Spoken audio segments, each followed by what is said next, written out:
What's up, guys? Rick from DFS On Demand here with a preview for the Wyndham Championship. Let me preface this video by saying clearly I'm traveling this week, so I apologize if the audio or the video isn't as great as normal. We'll be right back at it again next week, but I did not want to miss a chance to talk about the Wyndham Championship, which is going to be held at Sedgefield Country Club. So this tournament is pretty interesting. So we're heading into the playoffs, and we just came off a major, so it's a fairly weak field, which opens up some opportunities for players who don't normally have a chance to win to make a pretty deep run. So it should be a lot of fun. If you're new to this, here are the key stats that I'm going to use this week, and this research spreadsheet is available on dfsondemand.com. And the stats that are most important to me this week are good drive percentage, first of all. This is a course that, of course, if you're a long hitter, you're always going to benefit, but not necessarily here. You want to place the ball in the proper angles. You want to have the right angles to the pins. You need to be precise with your tee shots, and it's really a second shot course. So that's why I set it up to go with good drive percentage and then strokes gained approach. Those are the two things I'm really interested in. Scrambling is another one. It's just going to be a tournament where not a lot of guys, there's not going to be a lot of throwing darts at pins. There's going to be a lot of greens missed. So those guys who are able to get up and down and scramble a little bit are going to have probably a pretty significant edge over the field. Then I'll go with the regular strokes gained, putting, and birdie or better for DraftKings scoring. And then since it is a par 70, we'll rock the par 4 scoring as well.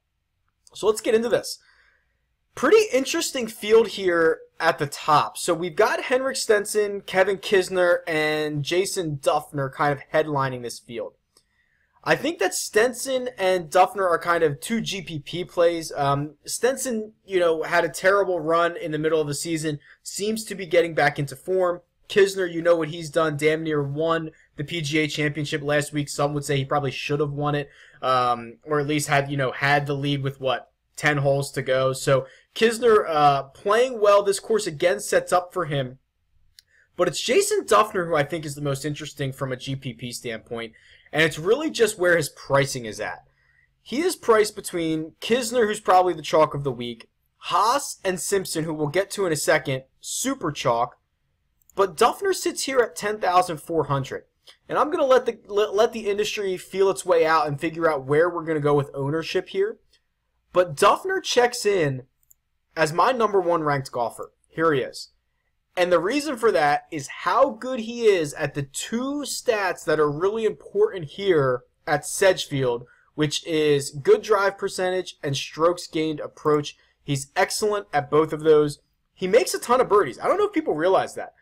Second in this field in birdie or better. So definitely benefiting from a weak field. Definitely benefiting from this being a second shot course. And Dufner checks in where, I don't think he's going to be very highly owned at all. If you just look back at his recent form here, he missed the two straight cuts at the U.S. Open and the Scottish Open.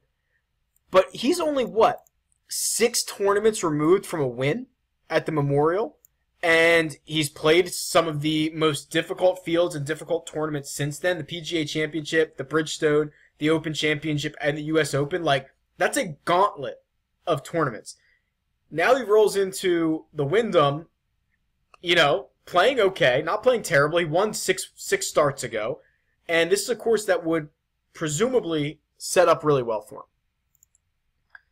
All right, Bill Haas. What you get from Bill Haas, and let me see if I can find this here. And what I'm looking at is these are the PGA data visuals. These are also available on DFS On Demand. These are fairly new. We're going to look up Bill Haas. And what you get from him is this. So the last 5 years, whoops, sorry, not the Bridgestone. Let's get the Wyndham. Here we go. The last 5 years at the Wyndham, Bill Haas has finished no worse than a tie for 22nd. 3 top 7s in that span. So when you're looking for a course horse, as we call it, you're going to get no better than Bill Haas. And then Webb Simpson, as he comes in, as he's rounding into form, you can see a great run since basically, what's that, the Heritage with a T11, racking up the top 15s. He's had a couple of good showings in some deeper fields, and let's look him up as far as, here we go. Here's Webb Simpson's history. Past champion in 2011, and he's added 1, 2, 3, 4, 5, basically 5 top 10s since 2010. So a good combination of recent form and course history there, but you're not going to get Webb Simpson or Bill Haas at any type of ownership premium. They will both be very highly owned. All right, there's a couple of guys here in this $9,000 range that I think are pretty interesting. So Grayson Murray, $9,100, fades on Sunday at the PGA Championship, which again, a young guy, can't really blame him for that. Won just a few weeks ago at the Barbasol when there wasn't a DraftKings event. Let's look at Grayson Murray's last 10 weeks. So this is the last 10 weeks on the PGA Tour. Murray is averaging more DraftKings points per round than anyone else in this field. He's missed 3 cuts, so he's probably a little volatile, but you cannot go wrong with a guy who is playing as well as he is for $9,100. So Murray's been pretty good long term, but really good recently. And then James Hahn is another guy. So I saw his name being thrown around a little bit last week at the PGA. Finishes T13, and you can see now in 3 of his last 4, he's got 3 top 20s. Here's a tough field at the Memorial, T6. The Byron Nelson at 3rd place. So Hahn is playing really well, and he's interesting at $9,000.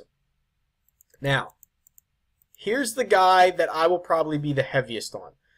And if you have followed this series, we have talked about Chez Reavie a lot. Chez Reavie's made us a lot of money this season. He's a guy that consistently flies underneath the radar. He's probably having a career year. I haven't looked at, his PGA season-by-season stats this year or results, but he's probably having a career year. And he comes in 2 straight top 25s. We'll go back a little bit further. Excellent showing at the U.S. Open. Excellent showing at the St. Jude. He is I think he's my second-ranked golfer. He is. Second-ranked golfer because he dominates par 4s. He is unbelievable off the tee, at least in terms of good drive percentage, and he can throw darts. Gains a ton of strokes on his approach shot. So we're looking at a second shot course. Now let me pull up Chez here on the player profile. And we're going to go from just May 7th. So his last, let's see how many tournaments this is going to be. 4, 5, 6, 7, 8, 9, 10. Okay, so his last 10 tournaments. And if you look at this, it's pretty impressive stuff. So first of all, he hasn't scored less than 60 DraftKings points in any of his last 6 tournaments. He's gone over 83 3 times in that span. But let's look at the tournaments that he's actually really excelled at. So let's see here. The RBC Canadian, the John Deere Classic, and the St. Jude Classic are the 3 tournaments he has scored the most DraftKings points at in the last 10 or so. Those are not strong fields. And no offense to the Wyndham Championship, we're looking at the same thing this week. So if Chez Reavie, a guy who's kind of been knocking on the door, a lot of top 20s recently, if he's ever going to, scare the leaderboard and win one of these or top 5 something, this is the perfect week for it.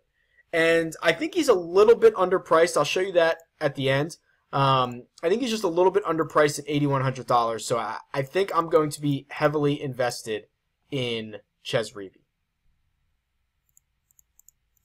Continuing down here, I think Russell Knox is worth just a flyer. I'm not very confident in him, but he T5s the Bridgestone after shooting 68 3 times.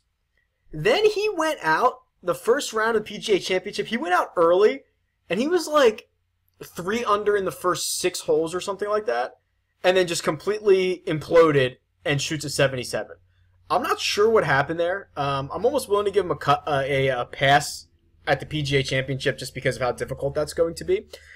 But this guy's probably too good and has played well enough recently. I'm sorry, it was a 66, 68, 68 at the Bridgestone. Like, he's played too well too recently for me not to be somewhat interested in him. Again, I don't think there's a lot of confidence there, but it's worth noting. Brandon Hagee. So here you go. Again, in a weak field, here's a guy. Okay, T18 at the Barracuda, T5 at the RBC, T18 at the Greenbrier. Those are the types of fields that we're looking at. And Hagee popped up on this chart, which is the second most DraftKings points in the last 10 weeks on tour. He's made 6 of 7 cuts in that span. So I think that's noteworthy. Unfortunately, after that, I don't have a lot of love for anyone down here. I guess we've got Rory Sabatini, who, you know, 4 top 25s in the last 5 times he's teed it up. You saw him back on that chart. That was how many DraftKings points per round these guys are making. So I think he's fine. I think Ricky Barnes is probably pretty likely to make a cut here. So 15 of 24 this season. You know, this is, again, just a weak field that he's a professional. He probably comes out and makes a cut. Other than that, I'm not particularly thrilled with anyone down here. I'm probably going to be trying to create lineups with a lot of middle guys. I probably won't go stars and scrubs like I normally would or tend to. I think I just want to get as many bullets as possible in this type of field. So not too much that interests me down here at the bottom. So with that being said, let's finish like we always do here and look at just the odds to win compared to a player's salary. So a few things of note here. As much as I love, I like Grayson Murray. Maybe I shouldn't say love. I like Grayson Murray this week. He is only what? 0.15% more likely to win this tournament than Chez Reavie is. Essentially the same, 55 to 1 and 60 to 1, and Chez Reavie is $1,000 cheaper. So that's what I'm talking about when I think that Chez Reavie's price is just a little bit too low here, or maybe Grayson Murray's price is a little bit too high. But either way, I think there's a little discrepancy there. Chad Campbell actually at 45 to 1 seems a little undervalued. Not that I particularly love him, but Vegas is at least higher on him than most. And then Chris Stroud, you know, this might be recency bias because he's had 2 really good finishes lately, but kind of amongst his peers here, he is a little bit underpriced. So I think that is worth noting. So there you go. That's it. That is the preview for the Wyndham Championship. If you have any questions or comments, tweet me. It's at DFS On Demand, or leave a comment below. Talk to you guys soon. See ya.